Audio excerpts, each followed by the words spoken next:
Good evening, everyone. You good over in HCAM? Okay. My name's Dan McIntyre. I'm the chair of the Permanent Building Committee. I have with me tonight one member of the committee, Rob Scott, and David Eisen with Abacus Architects and Planners. The town retained their services to help us with the center school reuse phase of the project. But now that we've expanded into a broader planning study, Abacus is helping us navigate through that as well. So why have we expanded beyond center school? Well, there's a couple of reasons. Primarily, when the Center School Reuse Committee did their study in 2018, they identified a number of needs that they felt could go at the center school site. When we did the reassessment, we found many, many more needs than that. So it just didn't fit center school anymore.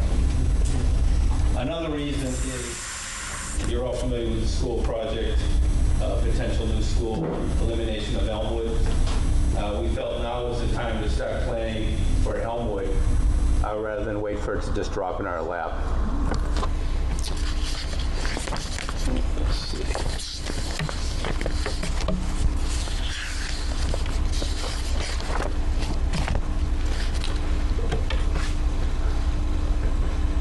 And also, let's see here. You can see some of the reasons here. A lot of our facilities are outdated, need a repair. I mentioned Elmwood's going to be potentially empty.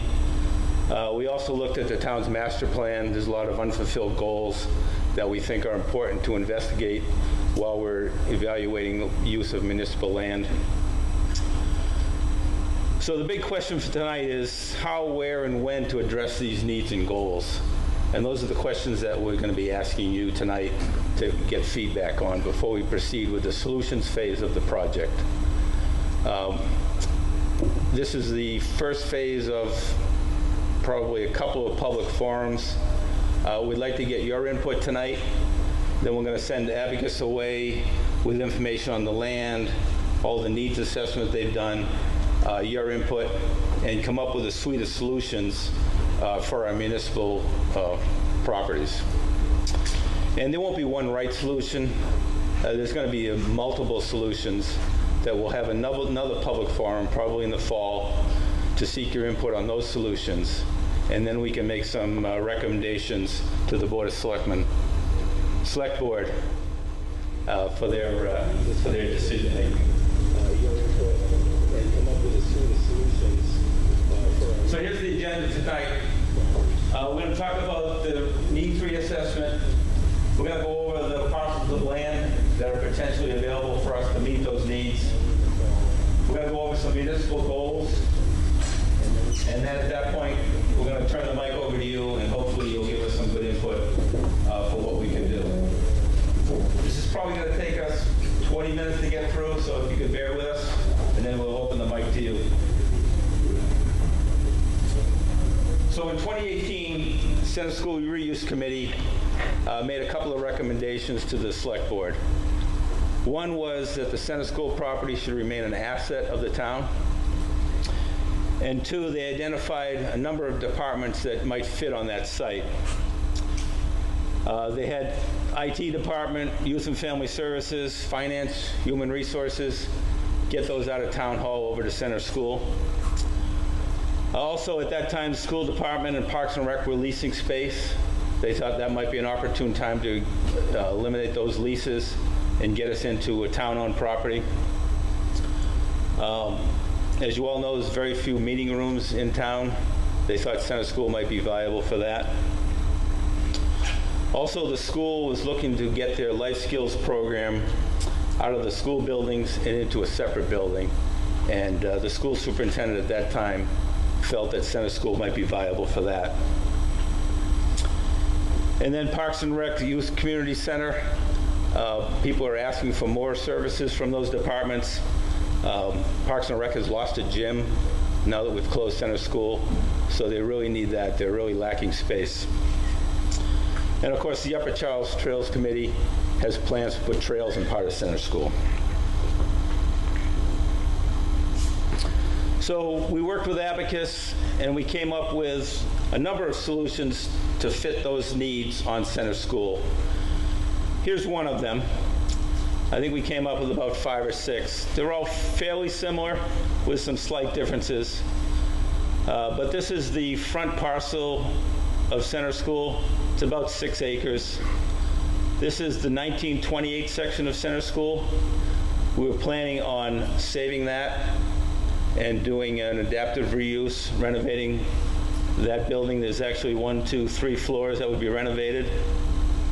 The back section, the 1950s and 1980s sections, we would tear down and build a new wing with space for those needs we just described, a couple of gymnasiums, and some outdoor playing fields. So that's what fits for the 2018 needs. But as we went through our needs assessment with Abacus more recently, we found that there's many, many more needs than they describe. There's a few departments right in town: land use, Board of Health, the public nurse, town clerk. They're all lacking space up at Town Hall. Public nurse is really crammed in the basement, and with the onset of COVID, she had a lot more duties and refrigerators and medicines and all kinds of things that there's just no room for. Facilities department, basically they have no space right now. They've got things scattered around in the different broom closets in different buildings, and their staff is working out of the back of a pickup truck, so they have no space at all. The integrated PreK, that came as a surprise to us. The school superintendent felt that she no longer needed the life skills program moved out of the building, but instead wanted the PreK moved out of the building, which isn't a bad idea, but that's a big space commitment. Those programs are pretty popular. There's about 120 kids in that program right now, and it's growing. So they need a lot of space, and it's really unique space. Each classroom has to have a bathroom and sinks and playrooms, and it's like I say, it's a big space sink for that. And it's much more expensive on a square foot basis than, say, just office space. So that took us by surprise, but we're going to evaluate it. And then storage. Every single department in town is in need of storage. The Center School Committee was originally talking about record storage, but other departments need more storage. The police have a boat and signs they need storage for. DPW is using the barn over to Fruit Street to store some of their stuff. Like I said, facilities department has nothing right now. We just need more storage of everything. And then with respect to lease space, Parks and Rec has got out of their lease space, and they're using the 6 Walcott right now temporarily. We'll need to create space for them. And the school administration are satisfied with their space. They don't want to get out. So that's a change. So that's the space across the street? Across the street from the high school. They're still leasing it. Yeah, still leasing it. It's a still lease program, but they've got about 27 employees up there. So that's a lot of space to build. It could be expensive to build that space, but they're very satisfied where they are, and I don't think they're moving.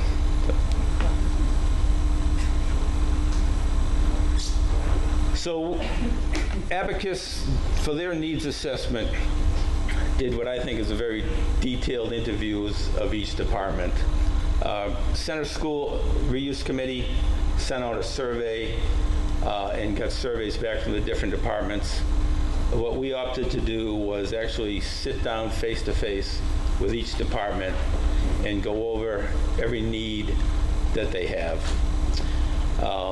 And credit to Abacus, some of those conversations were pretty difficult. They really drilled down deep to make these department heads explain to us how they function each day. Can I point out that we were volunteers and they're being paid?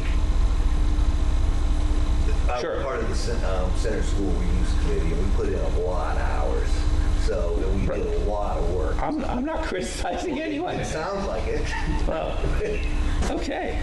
And Ms. McIntyre, I wanted to bring out, I was actually on the Center School Reuse Committee too. Yikes. And one of the things is when you talk about the integrated pre-K, we were told then, once it was decommissioned as a school, it couldn't be reused as a school, any part of it. So that, I would assume, was still true. That's a question that still has to be answered. You're right. How is that possible? It seems like a vague and obtuse Yeah. decision. How would someone be able to make that determination? Like the government decision. It was Well, the state committee that had said that once it's decommissioned, it can't be recommissioned as a school, the state does. Huh. Yeah. But I think what part of it is the integrated pre-K is not really part of the school system is kind of what I was getting from the superintendent, but you know, that's a good question. We have to get that addressed. Because my son was in it, and I paid tuition written out to the Hopkins Public School. Absolutely. Mm-hmm. Okay. It's now, so 22 years ago, it was part of the public school. Well, anyways, pre-K is going to be investigated, and it may fell off the list because of what you mentioned, but it's on the needs list right now, and we have to address it one way or the other. What the school superintendent was kind of excited about is if we could make space for the pre-K, it frees up probably about 8 or 9 classrooms at Marathon that they could use for the school population. Yeah, Muriel. Yeah, I was actually, that was a question I had, and I asked my questions as we go. How many students, how hard is it to convert the space? Because it's slightly different space, but maybe not that different for pre-K to grade 1? And could they use it without converting it? And how many students can they fit? I don't know how many kids. When my kids were in the integrated preschool, they didn't have 20 kids in there. They had 12 or something. So I don't know if there's smaller classrooms. There's a maximum classroom size of 15 for the integrated pre-K. But we're not even close to that phase yet. We're just getting out of phase 0 here and getting public comment on the needs. So we've developed this slide, and we've got one for every department that was interviewed. We looked at their current needs and conditions, their projected needs, and their preferred locations. For example, Youth and Family Services, it's not a department we hear a lot about, but it's a very important department. They get traffic in their offices every day, and it's just growing. So they really do need some space. And their preferred location is with the public health nurse and Parks and Rec, because they do a lot of interaction with those departments. So that kind of information will help us in our space planning needs.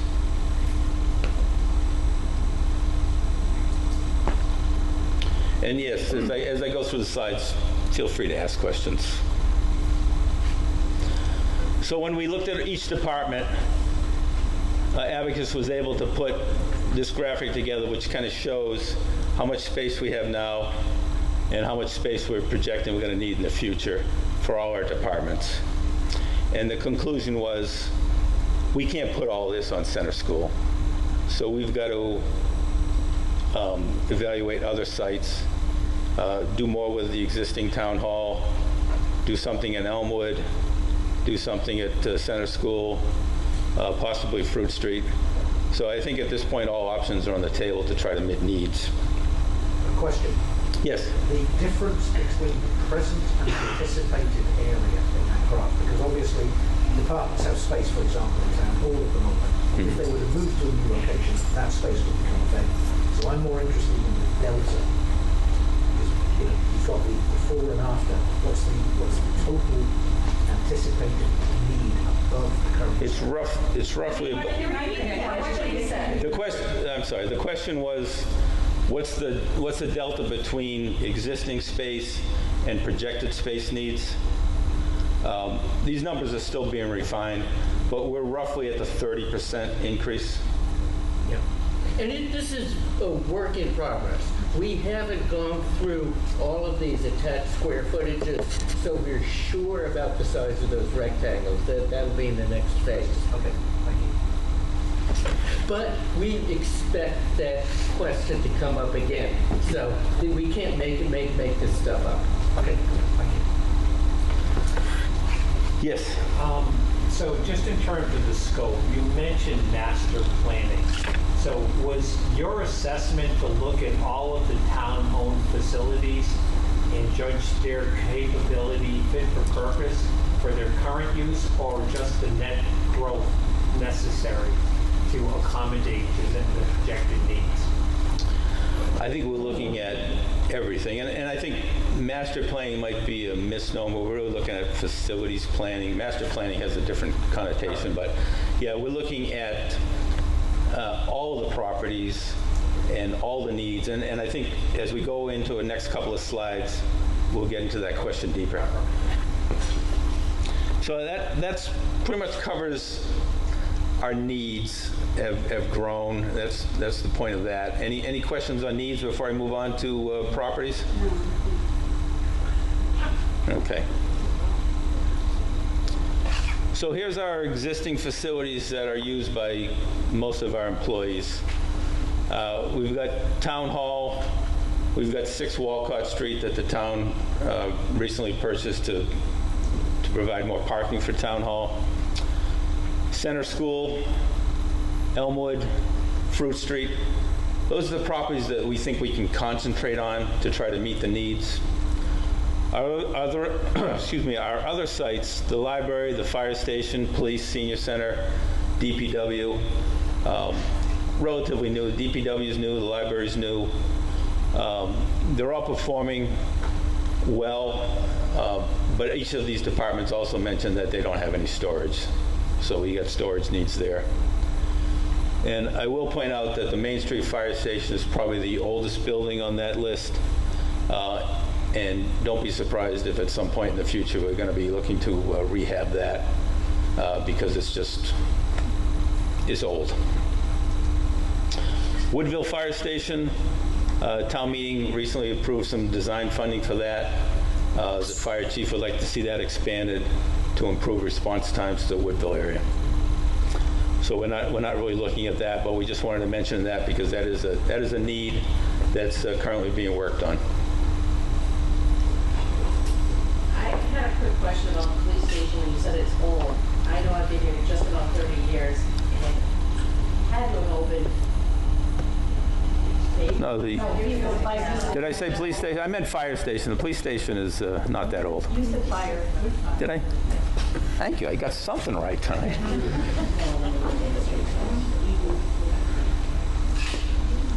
So here are those sites. We've got Center School, Town Hall in the downtown area. We've got Elmwood. Looks like it's in the geographic center of town here. And then we've got Fruit Street way out there in Woodville. Is Fruit Street just mostly the fields, or is there buildings there? I'll show you that in a minute. So here's Center School. It was constructed in 3 phases. 1928 was the original building, about 14,000 square feet. In the 1950s, it had to be expanded, and then it was expanded again in the 1980s. It's about 11, 12 acres, but it's split into 2 parcels.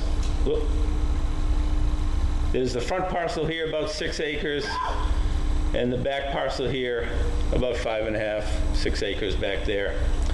In between that is a utility corridor owned by Eversource.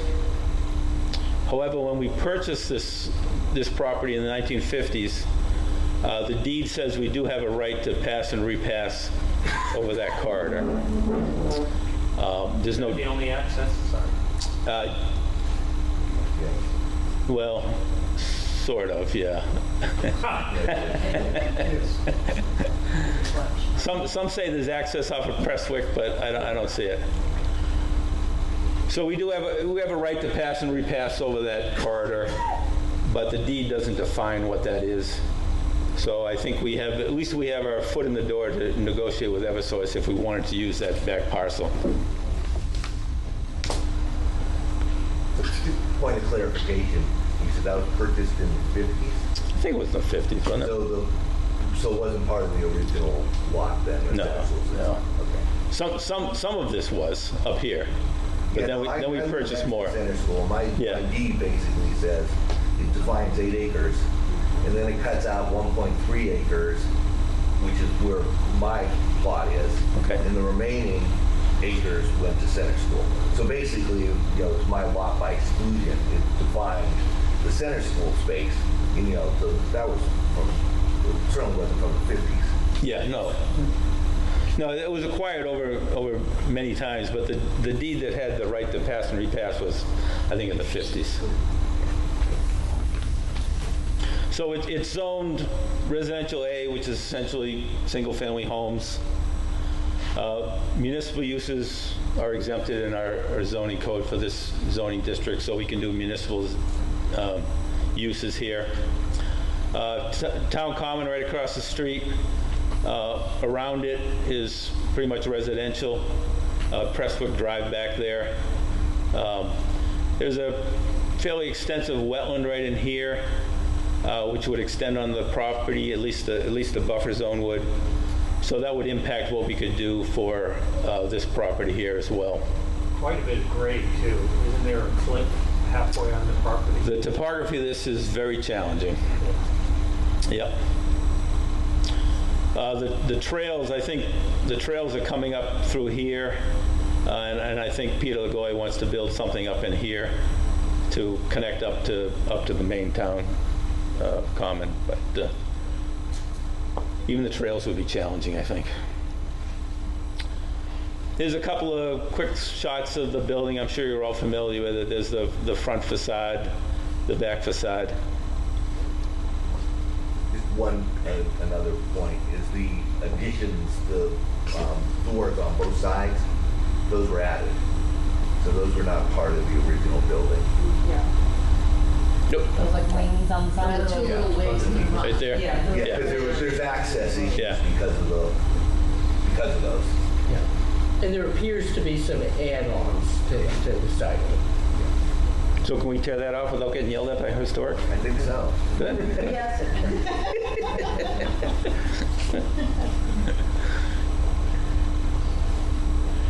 Moving on to Elmwood School. This was also constructed in several phases. First phase was 1965, and then expanded again in 1989. And then in the 2000s, we added some modular classrooms because of our expanding class sizes. It's on about 19 acres, zoned agricultural, which is essentially residential. Again, on the agricultural zoning district, municipal uses are exempt, so we could do what we'd like down here. The surrounding land, we've got the apple tree condos here, mostly residential and through here. Behind it, we've got a preschool building, church, and we've got the DPW back there. This property also has some significant wetlands right in here, which would impact what could be done in here. And we have the gas transmission line running through the property as well. That line was not under, like, that was what you just showed, around where it was? Gas transmission line? Yep. Right through here.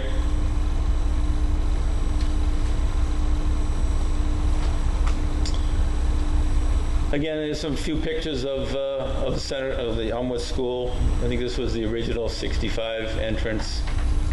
Is the modular classrooms. The school department has done some studies of this that we're also evaluating, see if it's how well this can be reused if at all possible. Town Hall and 6 Walcott Street.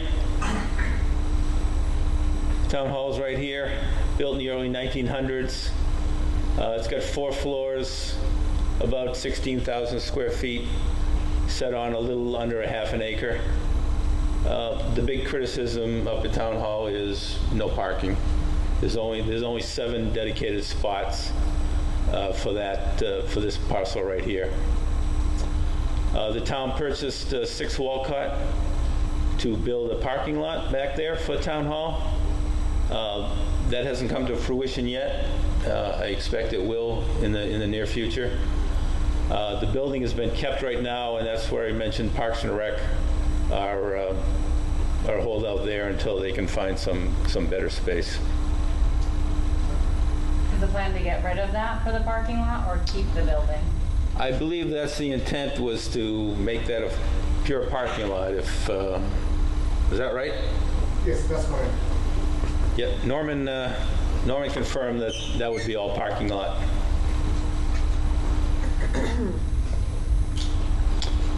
And there's some pictures of our town hall.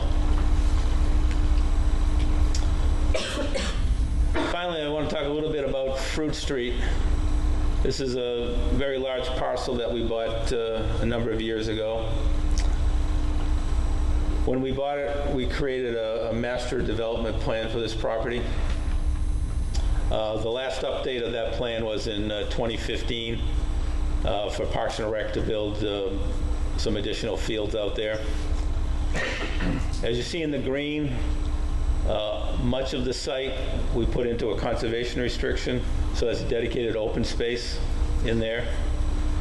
The blue circles, those are our town wells. Right now, those are the protective radiuses around our wells. Potentially, they may go away if we connect to MWRA. Yes, Ken? I think there's a CPC bought part of that land, maybe it's not, it may be restricted even beyond use on well. And also, if you connect with MWRA, most likely the Water Resources Commission would insist that you keep these as backup areas.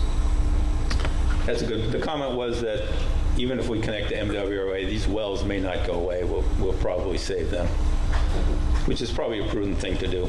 The entire property was bought with CPC money. Yeah. Water Department bought some. Yeah, the Water Department bought some. Don't you remember? You were there. You were there. The blue sections over here is primarily, that's where our soccer fields are, the little Parks and Rec concession stand. The new dog park is right in this area here. Wastewater treatment plant was constructed over here. This is the area where Parks and Rec are proposing to build some more fields in here. We do have this driveway that runs through into the sawmill that's protected. A couple areas I want to point out.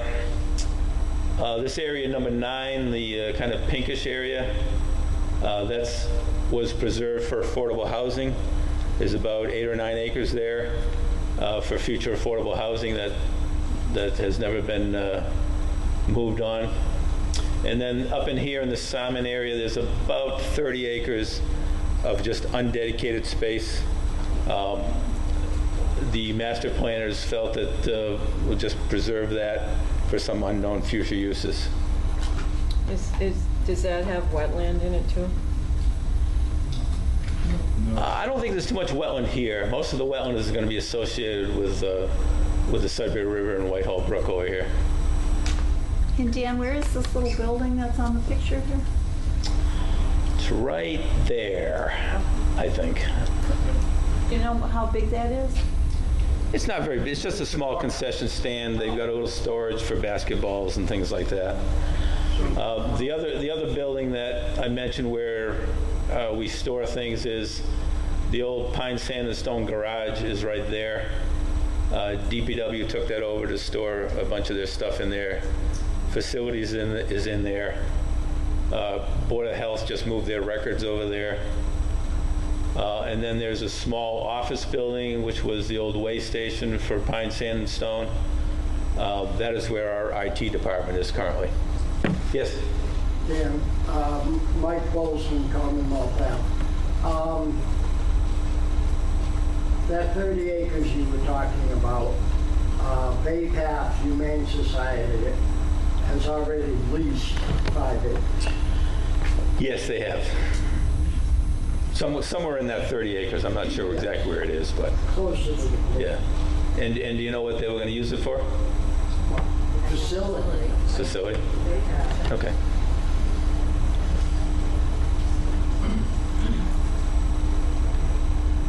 So that takes us quickly through the land that we're looking at. Next step is goals. The town has adopted many goals. They developed a master plan that addresses how we want the town to grow in the future with these goals. And we thought that if we're looking at developing municipal land, we ought to at least consider these goals in our planning process. So I pulled out some of the main goals that are land development related. So the first two, coordinate town services to keep pace with development and reuse of the center school. If we do our job correctly here and get space for our municipal needs at center school, I think we can knock those two goals right off quickly. Those are directly related to what we're talking about tonight. The third bullet. One more. The third bullet here, ensure growth provides an appropriate balance of residential, commercial, and institutional and government facilities. That's common in most master plans in most towns. And basically, it's more of a town-wide goal, how we want to see the town develop. Do we want to be just a bedroom community? Do we want to have a mix of commercial and residential? But since we are developing municipal land, the question is, do we want to consider a mixed-use development? Not just municipal, but maybe some residential, maybe some commercial. Just a question out there, and those are the kind of questions we're looking for feedback on tonight. The next one down about encouraging public-private partnerships to revitalize the downtown area. That's directly related to what we're talking about tonight. We can't get much more downtown than center school. So again, a question for us to consider is, do we want just a municipal building at center school? Do we want housing there? Do we want commercial space there? When I met with the Historic District Commission, they were adamant that the 1928 building should be saved, and we don't disagree with that. But perhaps it could be converted into an office space similar to the old high school on Main Street. Would that be a good use for center school? Retain the rural and historic fabric. Again, that could be directly related to the 1928 section. If we save that, is another goal that we could knock off our list. Yes? I'd like to make another suggestion, I guess, is to cross off storage for center school. You're talking about other towns having buildings on their uptown area, and when you say storage, I think of a warehouse, and there's no need for storage in that prime spot. That's an excellent comment. Can I add a note to that? Yes. One of the things we heard over and over from land use and a couple of other departments is that, sure, there's dead storage that they never have to look at, but there's a lot of storage that, in fact, they need access to. And they currently spend a number of departments a fair amount of time going back and forth to retrieve things in storage. So your statement is absolutely half true or 2/3 true. There's a portion. Don't put the storage in center school. Get it out of there. Yeah. Then they're not going back and forth. No, I think that point's well taken. Yeah. The issue in storage is it's not going to be one central storage area. There's going to be storage, you know, close to each department that they access each day, and then there's going to be storage of just crap that the town has collected and they need once a year. Yeah. Yes. John Gallo, 15 Ash. Have we considered digitizing the documents? We have, and actually, town And they're meeting, readily available. town meeting has funded that and it is actually in progress. Yeah. But as we went through and interviewed each department, we talked about digitizing, and they're all for that. But some departments need access to paper records on a daily basis, so we can't completely eliminate paper storage for a certain period. Eventually, it'll get digitized and get out, but for their day-to-day work, they need to access paper storage, particularly up at the building department. They need storage up there. And this apparently is a Massachusetts requirement. It's not local, that they are required by law to maintain paper storage. How much we don't know, where it goes we don't know. Dan, is there more to your presentation? There is. I'm sorry, I just wanted to say Unfortunately. it before I started inputting questions and stuff. Now, we're almost to the public comment stage here. I just want to run across a couple of more goals. Monitor housing and create new affordable housing when we get near that 10% limit. I think we're still under the 10%, is that right? But we're getting close, I think. So just general comment, is it something that we want to start planning for that affordable housing over on Fruit Street or not? Probably not so much related to what we're doing here tonight, but just a general comment. Provide more downtown parking. We talked about putting storage at Center School, not a good idea. But how about parking at Center School to improve the downtown businesses there? We have an opportunity for that. Maintain and improve existing recreation facilities. Again, this is a goal that we can hit right on the head if we can help Parks and Rec with their facilities. Sustainability and energy conservation. At the last town meeting, we voted to be net carbon zero by 2045, I think it is. It wasn't that long ago, the Sustainable Green Committee proposed a large solar field on Fruit Street. I suspect that they're going to be proposing that and more to meet that net zero goal. So we got to keep that in mind, that we preserve some space for that. And then protect our open spaces. I talked about how we preserved about 100 acres over Fruit Street. Is now the time to preserve some land up Center School so we have some green spaces in the downtown area? Those are the kind of questions that we want to try to get answered tonight as well.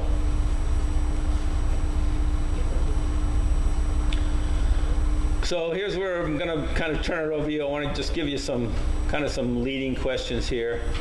Any other unidentified needs that you're aware of that we're not aware of? Here's a question that comes up a lot. The current town hall, should that remain the seat of government, or can we move town departments somewhere else and use that town building for another purpose? Can town hall staff be split between two different locations? Some at town hall, some in Elmwood, some at Center School?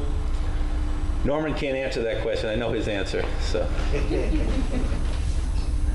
Parks and Rec facilities. Do we want to concentrate all our Parks and Recs over Fruit Street with the fields now, or do we want to spread that around? Do we want some fields up at the downtown area? The PreK program. Now, when we talked to the school superintendent, she hadn't vetted that idea with any parents. So that's a question. Do we want to keep that in our school buildings, or do we want to put it in a separate building? And then any other comments or suggestions you might have, would really appreciate it. So we're being recorded by HCAM tonight, so if you can speak very loud, or if you want to come up and use the microphone for your comments, that would be great. Gary. Thanks, Dan, for the presentation and all the work on this. Just in terms of other needs, one of the things I hear a lot is people want that thriving downtown that we all talk about, but from my perspective, it seems like there's in general a lack of commercial real estate available. And I just am curious how you're evaluating the opportunities for commercial uses, in particular for the center school, given the prime location of that property. Well, that's one of the things we are looking at, because it serves, or it could serve, a couple of purposes. Downtown businesses can help revitalize the downtown. I mentioned it in if we converted the 1928 building to office spaces like the old high school, which seems to be thriving pretty well. That can be a draw for people to come downtown. If we had some additional housing downtown, we can get more people downtown. That could be a draw. So those are the kind of things we're looking at. And it has the side benefit that if we can get private development into that space, we can draw in some money to help offset the costs of all of these needs that we talked about. Because it's not an inexpensive project to address all those municipal needs. Yes? John Pablo, 59th Street, still. You haven't moved yet? I might, based on what you do with the building. But all kidding aside, the older parts of the building, and now the gym is not usable either. So we need to consider when we're redoing that is that there's no place to put the snow. They call it the cove on the one side. Okay. So it's really a difficult area for them to plow because of the setup. Right. So that needs to be considered if we remove the back part of the building and we put a new piece on it, we need to consider how they're going to plow it. Sure. Yeah. Question over. Raise that. You can't hear that. Could you restate it so that they can hear in the back? Restate the question. Restate the question. It was more of a comment that when we do site planning for center school, we got to consider snow removal and snow storage. The way the buildings are configured now, it's difficult to plow the snow. Yeah, this woman here. Yes, thank you. In the list that you have, and everything needs to certainly be addressed, but there's something that I see that's not there, and already something has been mentioned, dedicated land perhaps to affordable housing. There's a difference between affordable and subsidized. This town sorely needs to see about subsidized housing. Nothing has been done for seniors, elders, since the 60s when senior housing was built, and I think there's not even 100 slots, and there's a 4 to 5 year waiting list. And the people in this audience, we're seniors, not many, probably older, and middle-aged. And if you want to stay in town, good luck. But I'd like to stay in town, and I don't know if I'll be able to afford it, but I always thought I could get into senior housing. That's not going to happen. So I would like to see some, in the future, land dedicated and a thought to senior housing. Thank you. It's been added to the list. Thank you. Yes. Hi, Dan. Beth Kelly, 5 Ash Street. I'm going to read a little, less than 2 minutes. Sure, go ahead. Do you want to use the microphone? No, I'll All right. talk loudly. My husband Rick and I have lived next to Center School for 51 years. We are advocates that the Center School land remain open, green space. Here are some of our observations over the years. And the title is The 4 Seasons of Center School Land. Spring. We hear the sounds of birds announcing the end of winter as they forage for insects and seeds and build nests. Among them are cardinals, woodpeckers, bluebirds, robins, etc. Salamanders have been spotted emerging from under decaying logs. Even an occasional turtle has been seen near the stream on the property. In the summer, young children and their friends and families enjoy having a picnic under the shade of the beautiful mature trees of the pine grove, or they play at the safe, age-appropriate playground. In autumn, the varieties of trees display their beautiful fall colors. Activities on the town common add to the enjoyment of the adjacent center school open green space. A pickup game of soccer or even an archery lesson sponsored by Parks and Rec take place here. In winter, snow brings the joy of trying to identify the many different animal tracks. Cross-country skiers can practice here for longer, more challenging trails in other venues. The open green space behind Center School is a downtown treasure. It must be preserved for future generations. We, the citizens of Hopkinton, own this land. Do not give it to developers for any price or promise. Thank you. Thank you. Can I just follow up, Beth? When you say open space, are you talking about raising all the buildings and let it go back to natural? Or are we allowing some development there at all?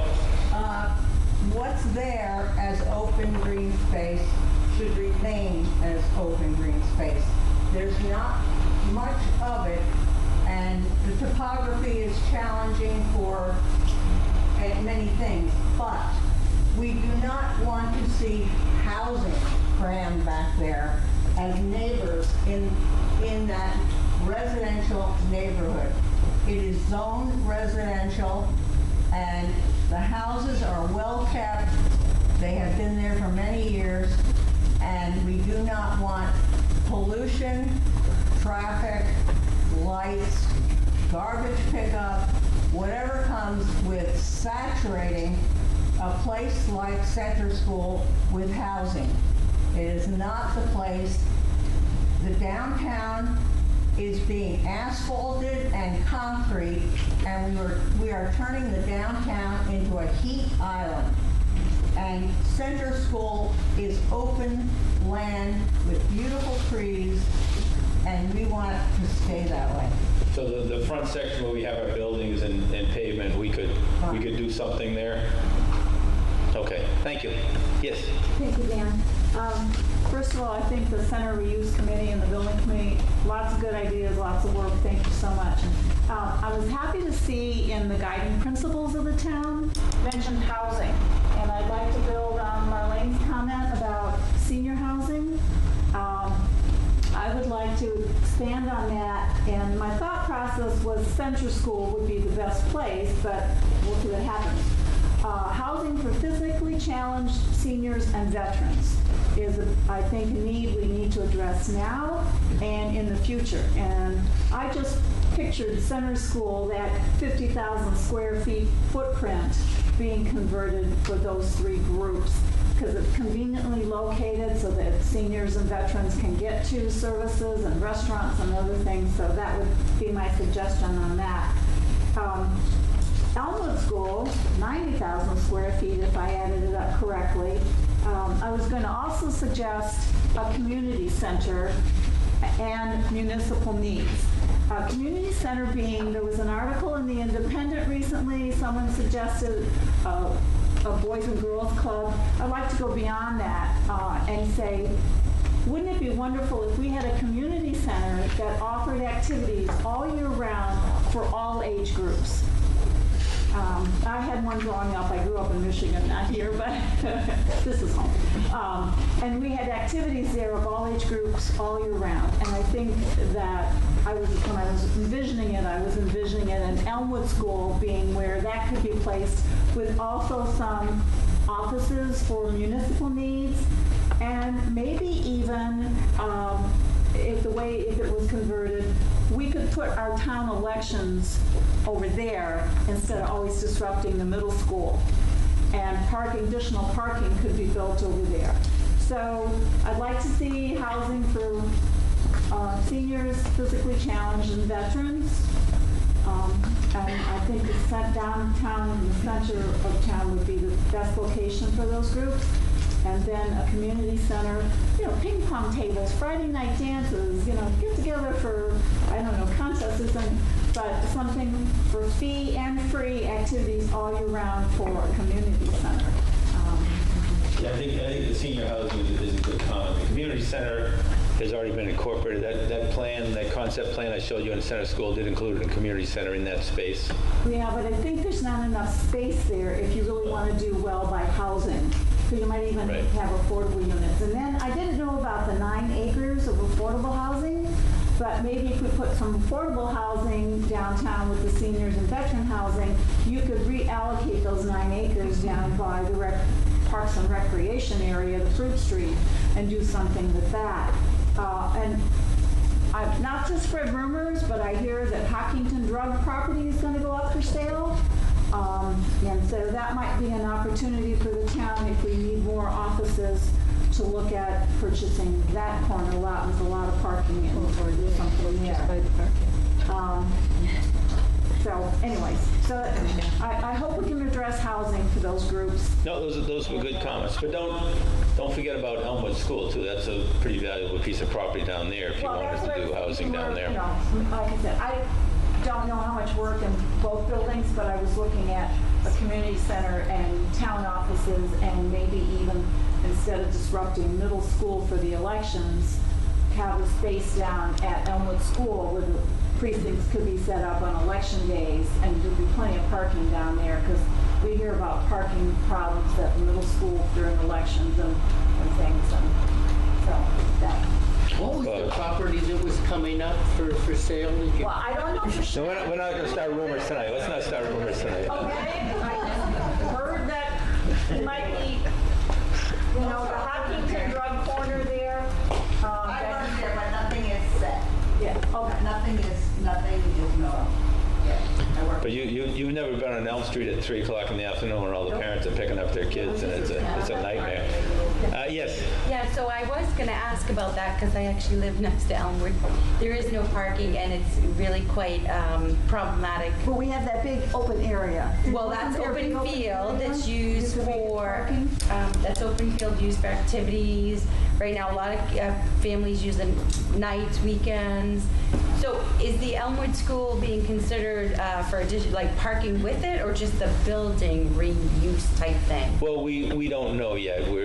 I think at this point all options are on the table, but at this point also it's not firmed up yet what's happening with the schools either.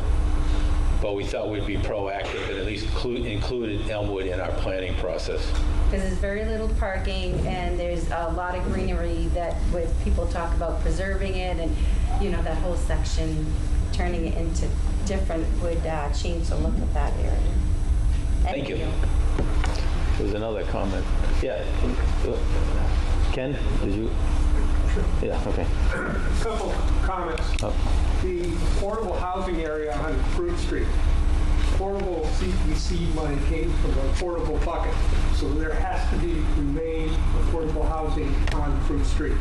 And we will probably put a housing CR on that if we are pushed to do that, to keep that, because our affordable housing money is spent there. So it can't be reallocated to, let's say, another soccer field, et cetera, on that area. I'd also like to comment from a development standpoint. Elmwood has 2 ins and outs if you really go at it, the emergency one off of Wood Street.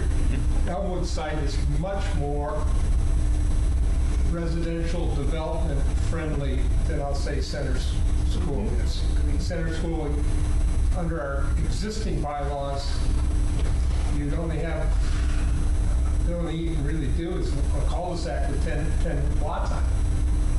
And there'd be a very long cul-de-sac at this point. It would not be very affordable for anyone to do it. I was a member of the Center School Reuse Committee. We looked at Houston. They had a school very similar to Center School. They ended up selling it to a developer for $1 because that got rid of the school. And then he was allowed to build like 16 homes or condos on the site, I believe it was. So it was really not beneficial to the town per se. I'm not sure we need to encourage additional residential housing and bring more kids into the school system at this time. When I was saying senior and veterans, I was picturing maybe more like an apartment kind of setup rather than units all over, individual units like they have the senior housing now. I don't think seniors and veterans would necessarily oppose an apartment type thing in that square footage, but they also wouldn't add a lot of municipal needs, like more schools and more, that kind. There was a comment over here. I'm going to get. I'll come to you. Can I clarify something? I hope you know the difference between affordable housing and subsidized housing. Yeah, senior housing. There's a big difference. Yes. Over here. I don't think they could. I'm not sure if this is tied more to schools or town, but is there a possibility that we can have like a full day pre-K program, and maybe, I'm not sure if it's like a space restriction or a rules restriction, but if this is something that can be, the Elmwood school can be used for having a full day pre-K program. Well, the question was, could Elmwood School be used for the pre-K program? And that's the site that Carol Kavanaugh, the school superintendent, first suggested to us as the site for Elmwood. Could I ask a question on that? In a minute. Yeah, I got a bunch of other people I got to get to. Yes. So I guess to answer your question, Elmwood's under consideration for any of these needs that we talked about tonight. Okay. My question is more of converting the part-day program that we have into like a full-day program. Right now it's only like 2.5 to 3 hours. So instead of that, have it like a 6-hour thing. Because I know some of the there were 7 seats this year for the 92 time slot, and there were 40 people that applied for that, like a lottery thing. That was mentioned to us that the people that are applying for that program greatly exceed the space, and Carol Kavanaugh's trying to address that. Okay. Right behind you, yes. Yes, Dan. There's a lot of talk lately about the MBTA zoning requirements for affordable housing for each of the communities in Metro West that align in that MBTA, tag zones. How do the 3 properties that are being evaluated align with discussions that are had at the planning board level, the select board level?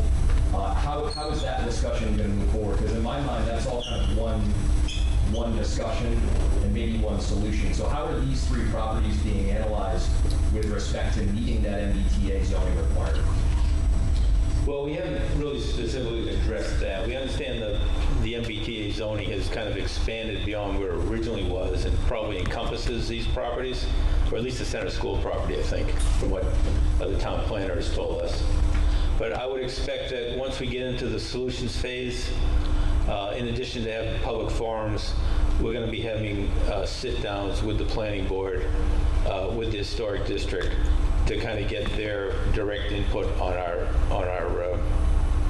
on how we proceed here too. So I would expect that we'll be in touch with Gary to set up an appointment with the planning board once we get into this a little bit further. So the anticipation is that it will be part of the decision criteria once the recommendations have come through. It'll be in that suite of solutions I talked about. Whether it makes it all the way to the small set of options we're going to present to the select board, I'm not sure, but in the initial suite of solutions, it's going to be considered. Yes. I'm Stacy Spot, Chair of the Historic District Commission, and we bark a little bit sometimes. And I wanted to clarify, I'm also, when I'm not wearing my Historic District Chair hat, I'm a historic preservation consultant, and I wanted to speak to the housing issue. A project comes to mind. I've been doing some work up in Hudson, and they've got a bunch actually, it's a bigger place, a bunch of neighborhood schools that are very similar in size and age to center school. And they've had a number of those because turned over, just developed. The footprint of the school doesn't change, and they've kind of made them into studio apartments. So one classroom is one unit. So there are ways to do, if we're thinking about housing, it doesn't have to be add a big block or add single family housing onto it, but it's a way to do that. And they've actually done that. I think they have a former intermediate many schools. It looks like our old high school that they've done that with too. So there are ways of, adding housing that aren't. I just wanted to put it on the towns. Yes, right. Yes, Yes, there are lots of creative ways to do it. And some of these things we're talking about, the higher density housing for subsidized housing or apartments, they're going to require some zoning changes or some sort of local initiative program to make that happen. So if we propose something like that, we're going to need a lot of town support. Yeah, it's just, there's lots of creative ways you can come at it. Yes. Dan, as most people are aware, I think we're staring at a very significant borrowing for school projects over the next few years in the vicinity of $300 million is the number that's put out there. We have never been in debt that deeply. And Mr. O'Leary at one of the presentations said that if in fact they went forward with the full $300 million, the average house in Hopkinton would see an increase of about $4,500 in taxes to do that. What I'm hearing here today, because you guys did an RFP on Center School a while back, many of us replied to that RFP and so on. But what I'm hearing here today is the municipal needs that are being outlined are these parcels now basically out of the private sector. And are we saying that in order to fulfill this myriad of municipal needs, you need all this land, because that means that the burden of these new schools is going to fall on residences. I was part of the growth study committee for the last 3 years, and we only have 16% of our revenue coming from commercial. So 84% of every cent of our dollars comes from residential, so it's going to fall on homes. And what we were talking about when the RFP came out was perhaps some of these would have some sort of development that would take the onus off of the homeowner. But it sounds like we've got all this land accounted for. I'm just trying to get a sense of that. No, I understand what you're saying, but our needs have increased. And I think our point was that we can't put all of that on Center School. We've got to spread it around. And as we spread it around, it leaves potential for private development at one or multiple sites. Because your point about the tax burden is correct. It's going to really hurt a lot of people in town. And the more we can move this project forward and help pay for the project as part of it, the better off we'll be. Part of our recommendations, I hope, it will have some sort of a cost impact because we are going to hit a big fiscal challenge in the coming years. And I think it would do us well if we could provide the select board some information on how all these municipal needs can fit into the town's short-range, intermediate-range, and long-range plans. It's not going to all happen at once, but if we can plan it out, maybe we can fit in as we retire some debt. Maybe we can pick up debt for a community center, or we can increase our revenues by selling Elmwood School to a developer. These are all the options that are on the table that we want to consider. Dan, there is grants. I got a question here. I'll get back to you, Mary. Dan, to support your need for municipal space, I wonder if I hate to put your professional consultant on the spot, David Eisen, but that's what you get paid for. Well, I would like to know his assessment of the existing town hall, because I think having town services downtown is critical, and I just would like to hear what his assessment is of the current design and layout of the town hall. Yeah, and we've done a fair amount of analysis that we're kind of saving for our next meeting because it's not complete. Everybody's squeezed in there. Everybody, genuinely, every department needs more space. Often people were very timid about saying,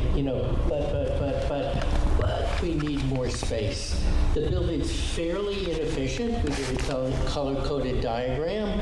Something like, I haven't quite run the numbers, but there's a lot of circulation space that's not used by the town. So the town hall can't exist on its own to serve the town needs into the future. And as I said before, this will be quantified, but these are preliminary perceptions. And then it goes back to a, not quantifiable, but a perception issue. Should town hall be town hall? It may be inefficient, may not be big enough, but should it be the center of town government? Even though I originally thought it was always town hall, but apparently it wasn't. It was a kind of music hall and was converted. So it's a nice big open spaces that have been bastardized over the years and condensed. So yeah, thank you for that. Yeah. So it's not as if this is the historic town hall. And so how meaningful is that building to people, and how efficiently does it serve the needs? So those are questions. It's certainly a question for us. I can't come in and say, wow, that building's working really well, because it isn't. Thank you. Could I ask a follow-up to that? Have you looked at the question of whether, if you were to take part of the Protestant school and the front is historic business, plus potentially some redevelopment, would that be a better footprint to develop a quote-unquote functional town hall than the present town hall? The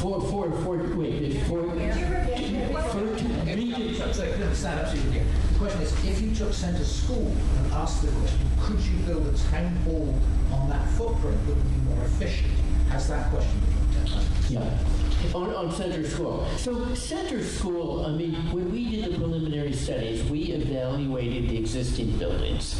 There is not that much value in the existing buildings, except for the building, right on the common that has historic value. So what we proposed was demolishing them, reorganizing the site. Snow storage was mentioned. That's one of many, many, many problems with the current layout. So there are a lot of different needs that could be served there. It's certainly bigger. One of the things, and you'll see this at a later meeting, is town hall is this big. Centre School could be this big. I'm sort of gesturing with my hands. There's considerably more space there. So that's definitely an option. And to the extent that it's downtown, everybody knows where it's at. So highest and best uses of all these properties, that's the question. And I think, as you said, everything's on the table. We want to quantify this and bring it back to you. Detail follow-up. The front part of Centre School, the piece that's historic, would you regard that as being compatible with a town hall type development? Well, you know what? It's really tough. So our firm has done adaptive reuse of a series of school buildings. It tends to be very expensive. They're bearing wall construction. So it's hard to get the open spaces you want in town hall. You've sort of built in these sort of small classroom size rooms, which don't necessarily work effectively for a town hall. Yes, it's a challenge. That's not a final verdict. It is a challenge. It's not as if move those offices in there and it's a great fit. Just a quick comment. Go ahead, Mary. On the affordability of, taxpayer money and all this, I haven't looked into it in depth, but a little bit, and I understand that for senior and veteran housing, there are state and federal grants that we could apply for, which would offset some of the cost of doing that. So as a town, if we want to step up to that and say we have needs for senior and veteran housing, I do believe we could get some monies to offset the cost. Thank you. There's a question right here. So if we were to move the administrators that don't want to move across the high school, that space is not ours, so it's not like I'm asking a question, could that space be sold from a taxpayer perspective or used in any other way, or that is not our town-owned property? The space that the school administration uses now is leased from, we don't own that. So they would just move out and we would have to build space for the school administration. Yes. They would go in the space and then they would. Sure. Maybe, considering Centre School, the front part of Centre School, turning that into offices, adding a new addition on the back, for the town hall with the big open spaces that would be required. And then even work in some green space behind that. I mean, I think, and it is right downtown. Everyone knows where it is. I think that would be number one on my list. Yeah, I think the slide that we showed, we developed several scenarios like that where we redid the 1928 section, we rebuilt a new wing, we kept out back undeveloped. I think that's pretty much kind of what you described. Yeah. Yes. Yeah, go ahead. Sue Hadley, 4 Hayden Row. We are hearing a lot about the revitalization of downtown, and I'm wondering, I'd like to know your view of what that means. To a lot of people, that means a vibrant downtown with businesses and shops and destinations for people to go to, and with sufficient parking. I've heard that many businesses do not succeed or refuse to come because of the lack of parking. So the idea of developing property downtown for more residential use seems to be, it doesn't jive with revitalizing downtown. So I'm just wondering what your perspective of downtown looks like. The question is, what does downtown revitalization look like? And everybody's gonna have a different opinion on that, but I think you're correct. If we have vibrant businesses as destinations for people to go to, there's no parking to get there. So we need to create parking for that.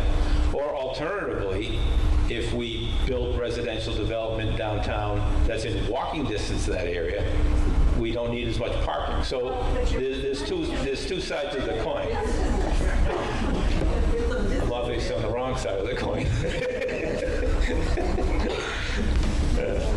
We just added 50 parking spaces downtown. We did, and that's a good thing. The selectmen just accepted those 50 parking spaces tonight. One way back there.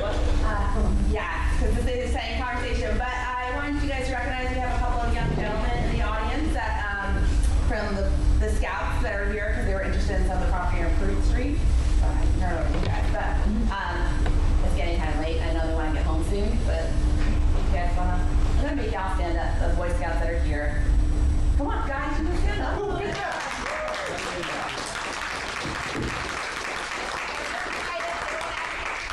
But, you know, there's a lot of interest in what's going on in town, too. Thank you. Thank you.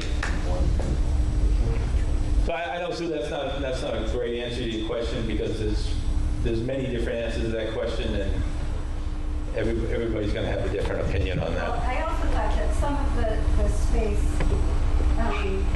where St. John's land was supposed to be a combination of commercial, retail, and residential, and parking.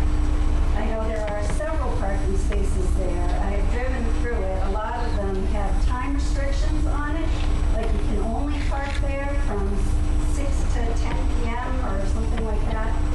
And it's turned into more residential. The people who live here? Yes. Yeah, and that's not right. So, right behind the Muffin House and all of that.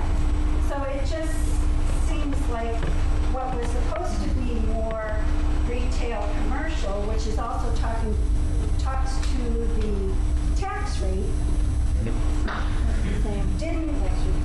was not fulfilled. So I'm just concerned that there's just more and more residential development without the commercial and retail focus.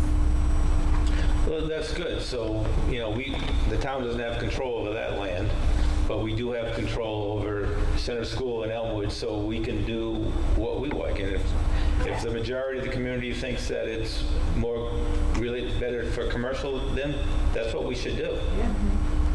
Not another apartment building back there. Yeah. Subsidized housing? No, I'm not talking even subsidized in the center of town. There's other places. Right. I mean, we do have vehicles that you can drive, but I'm saying if this tax base keeps going up, well, goodbye to every money after you retire a couple of years, and that's what's sad. I mean, so many people, I know, people have moved out of town because of the rising costs, you know? Sure. Yeah. Yes. Great point. Taxes with the schools coming down the pipe, we get 300 million, and that was the better option of the two. With these plans, I think we're talking about tens of millions of dollars. We're talking about huge increases to our tax base, which I'm here for life, so I'm signed up for it, I'm ready for it, I'm from it, love it. But it's going to be, people are going to be priced out, and then when they go to try and sell their homes, people aren't going to be able to afford to buy in Hopkinton. They're going to have to go to the other communities where the taxes are too much. People don't buy houses by how much does the house cost, they buy how much can I afford each month of my mortgage. And if the taxes are too high in this community, people aren't going to buy them. You're going to see your houses start to go down, what you can sell it for. So we just have to take a lot of consideration to these properties and what's going to go there. And the MBTA zoning that's coming down the law is a very big part of that. And I know that'll be a phase 2 and whatnot. Yeah. No, that's a good point. It's the same thing on the business side. They look at taxes just as much as residential people when they're trying to locate their businesses. Yeah. So I think you mentioned something about 50 parking spots, but I don't know what that comment was. And I have another question after that. As part of that new development down behind the Muffin House that Sue had mentioned, Is 50? There's a parking lot there.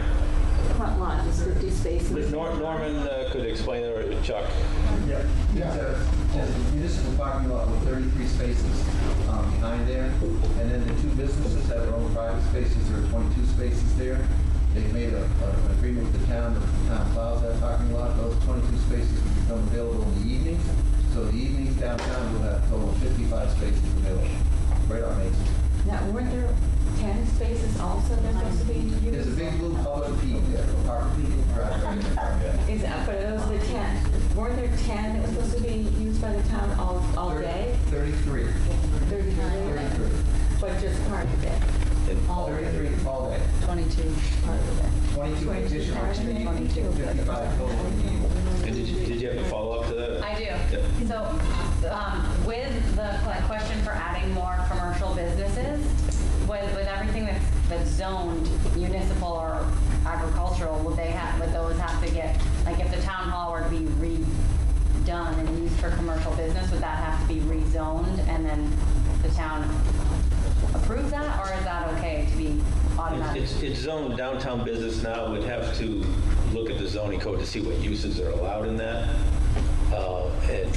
and go from there. But there could be some businesses put in there. In the existing town. In the existing town hall, yes. Just to clarify, center school though, Is residential. needs to be rezoned to allow. Right. Is that the same for Elmwood? Because Elmwood's residential. right? Elm would have to It be has to rezoned as well. Yeah, both would have to be rezoned Yep. for business. Because it's in the middle. Did you have another question? Was that your question, or? Yeah, okay. We wear you out? I'm never going to wear you out, am I? You get close. But when we involve the others, when we start talking to the people who live Tonight. That's what we're here tonight for. on an ongoing basis. Right. So the next steps, the thing conked out on me, but next steps are, we're going to take the input we heard tonight, all the information that Abacus put together for the needs study, all the land information we have from what Abacus put together and past studies. They're going to go away probably most of the summer to try to put together what we're calling kind of a suite of possible solutions of what can go where. You know, housing at Center School, a new municipal building at Center School with housing at Elmwood, a new facility, a new municipal center at Elmwood, perhaps a commercial area in the existing downtown. We're going to be looking at a multiple of things.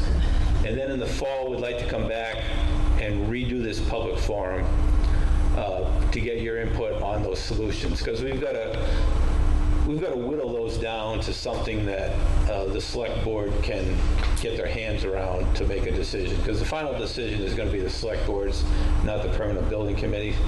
But it's our job to give them the information they need to make a good decision for the good of the town. Yes? Now, two of these properties, Elmwood and Center School, are zoned residential.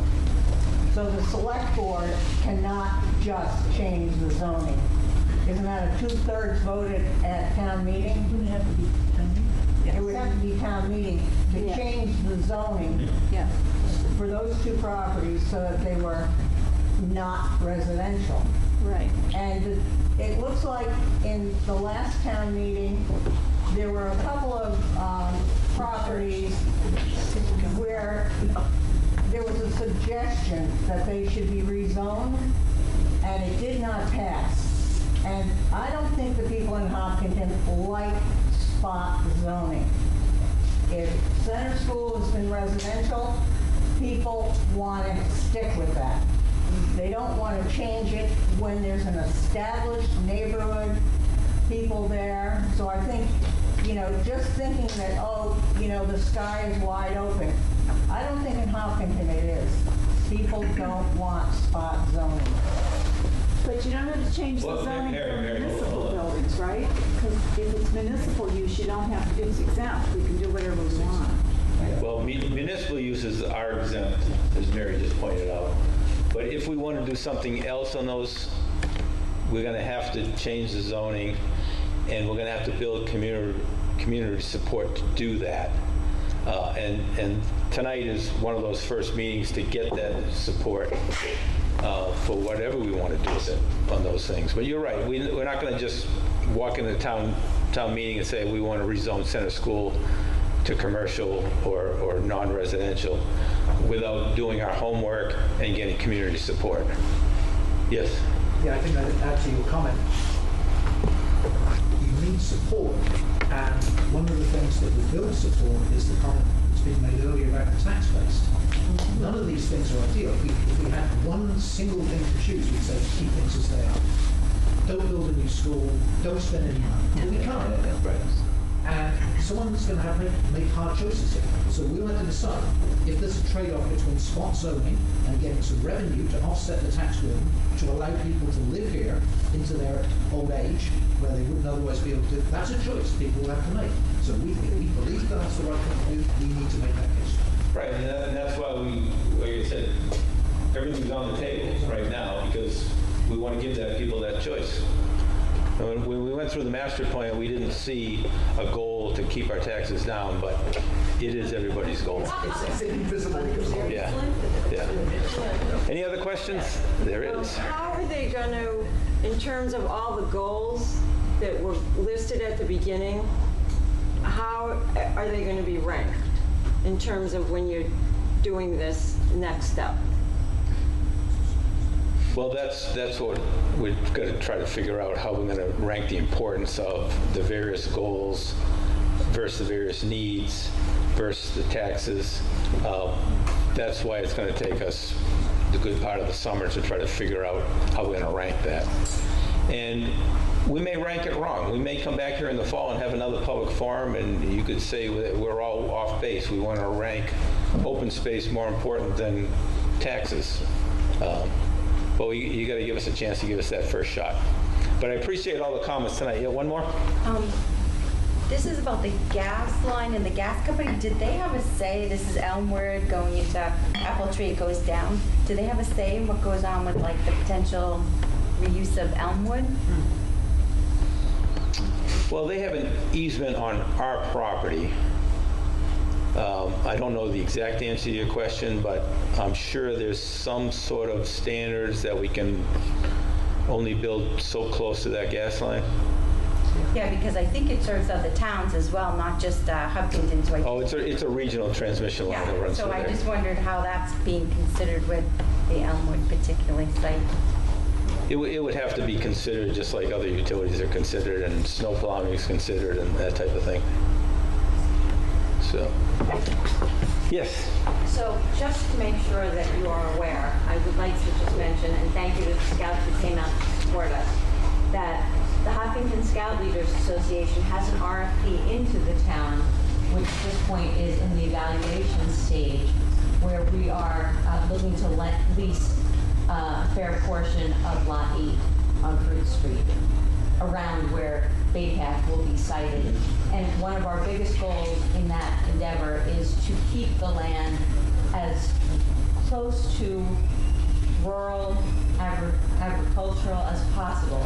Leave as many trees as we can and fit our activities in and around the terrain. So just to make sure that the committee is aware of that. We weren't, thank you.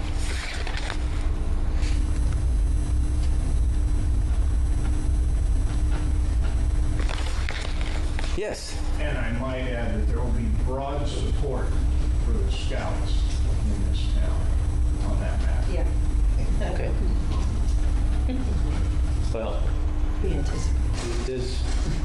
there's not broad support for any of the town departments to move to Fruit Street. They all thought it was just way too far away. Woodville is way out there. When I was growing up, my mother said, don't ever go near Woodville. Any other questions? I appreciate everybody coming out. I think we heard a lot of good things tonight, and we'll stay in touch. Thanks.